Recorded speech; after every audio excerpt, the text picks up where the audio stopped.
అందరికీ నమస్కారం అండి.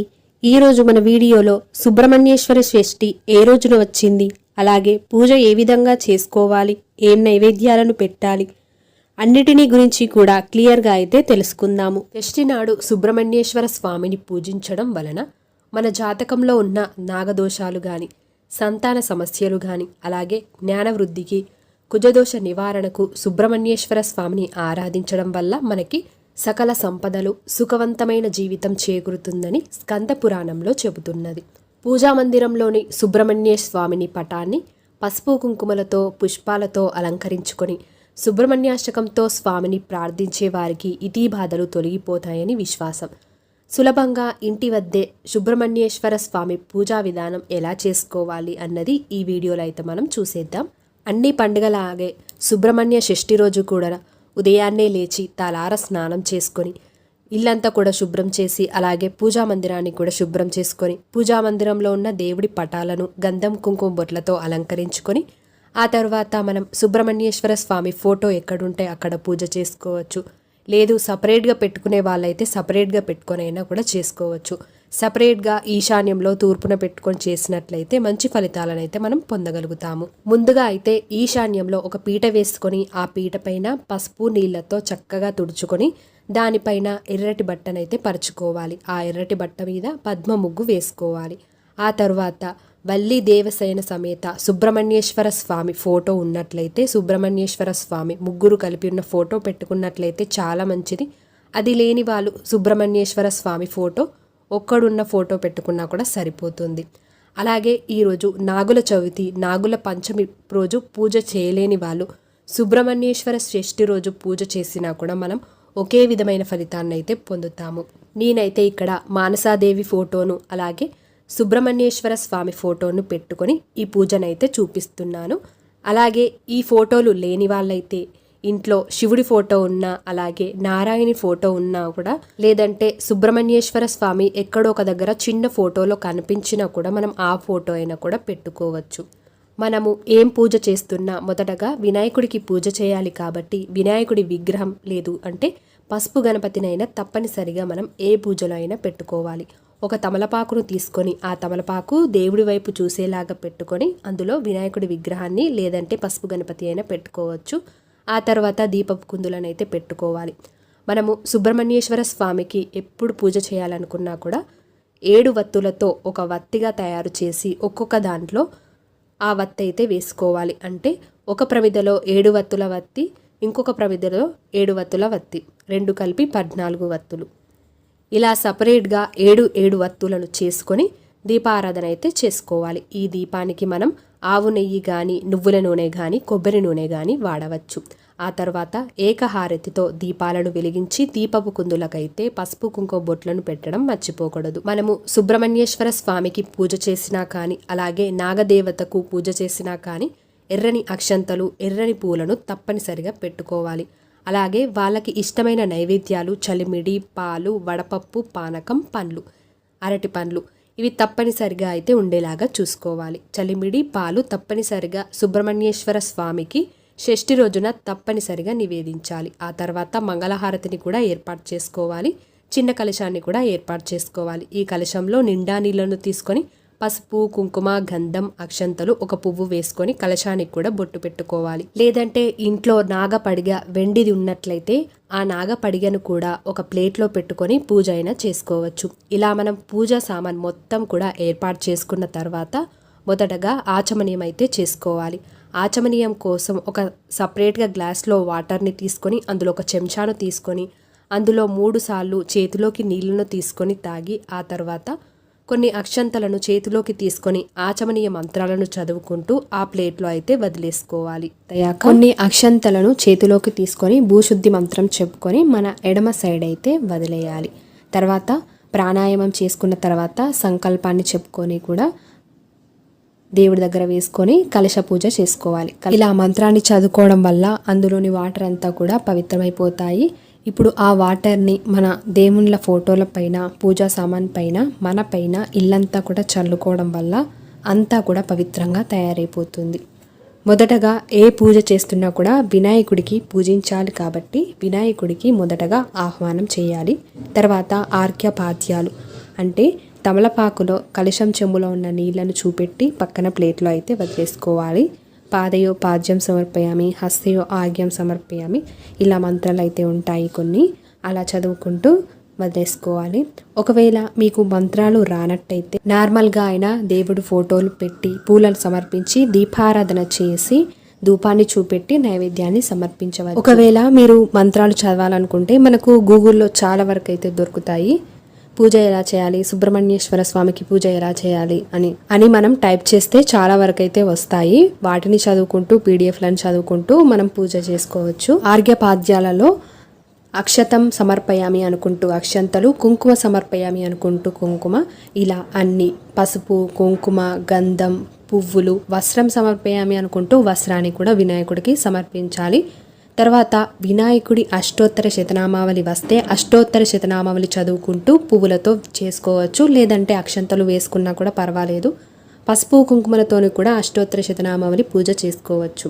అష్టోత్తర శతనామావళి పూజ రాని వాళ్ళు ఓం గం గణపతి నమః అనే మంత్రాన్ని 108 సార్లు చదువుకుంటూ కూడా పూజ చేసుకోవచ్చు. మనం ఏం పూజ చేస్తున్నా మొదటగా వినాయకుడిని పూజించడం వల్ల మనం ఏ పనులు చేసినా కూడా అందులో ఆటంకాలు రాకుండా విజయవంతమైనవి అవుతాయి. అందువలన మనం ఏ పూజ చేస్తున్నా వినాయకుడికి పూజ చేసిన తర్వాతనే వేరే దేవుళ్ళకైతే పూజ చేసుకోవాలి.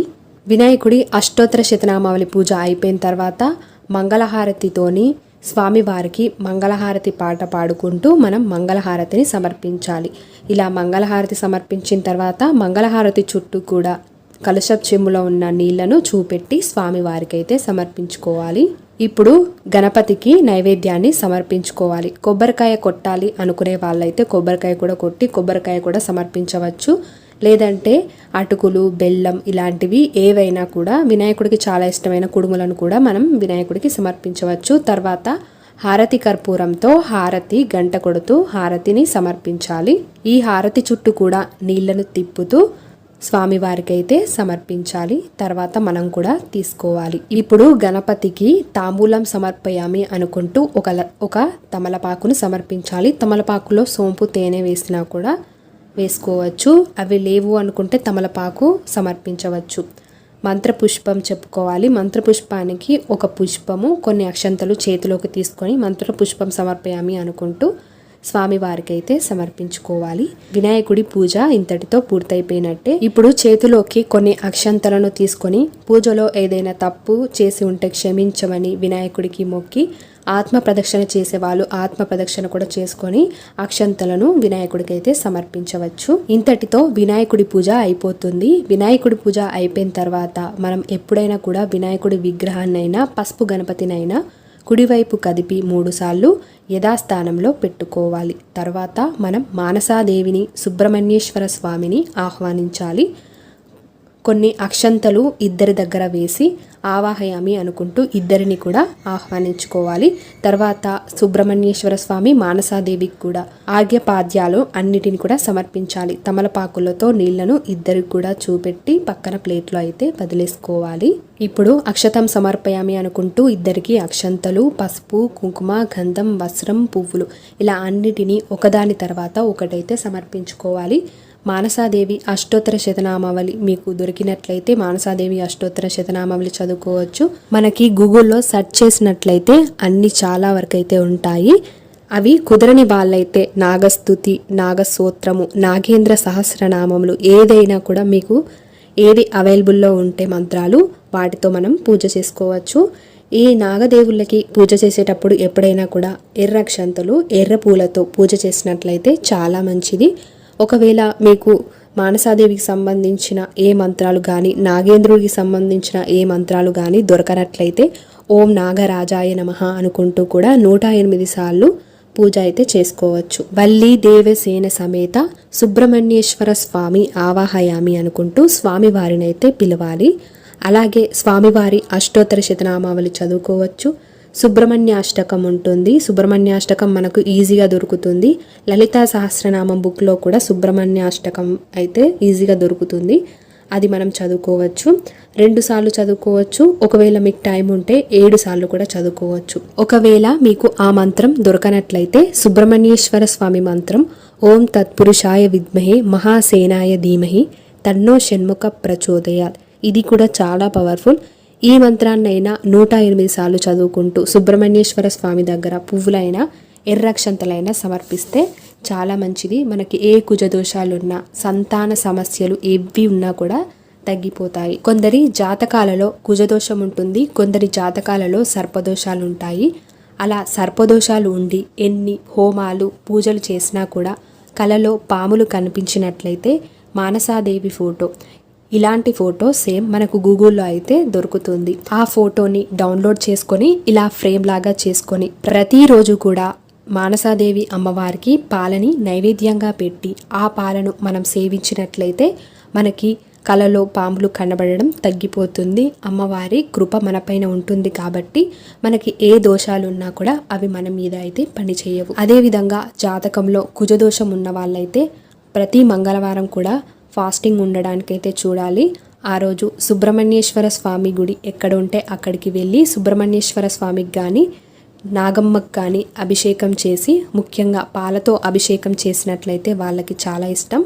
అభిషేకం చేసి అలా చేసిన తర్వాత నైవేద్యాన్ని కూడా సమర్పించి ఆ రోజు మొత్తం కూడా ఉపవాసం ఉండాలి. అంటే ఒక పూట భోజనం మాత్రమే తీసుకోవాలి.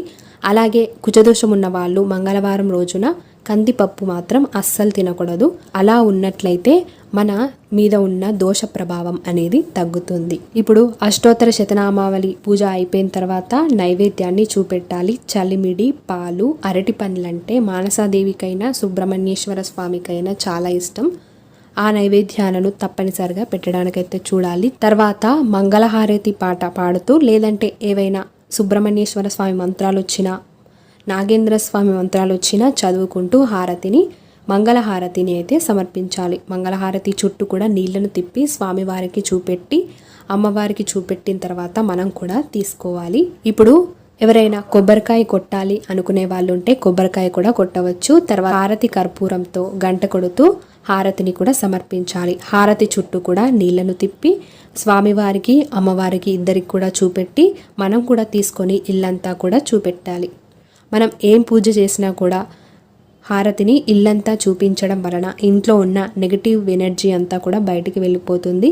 అందువల్ల రోజు మనం పూజ చేసిన తర్వాత హారతిని తప్పకుండా ఇంట్లో అయితే చూపెట్టాలి. ఇప్పుడు మానసాదేవికి తాంబూలం సమర్పయామి అనుకుంటూ ఒక తమలపాకునైతే సమర్పించుకోవాలి.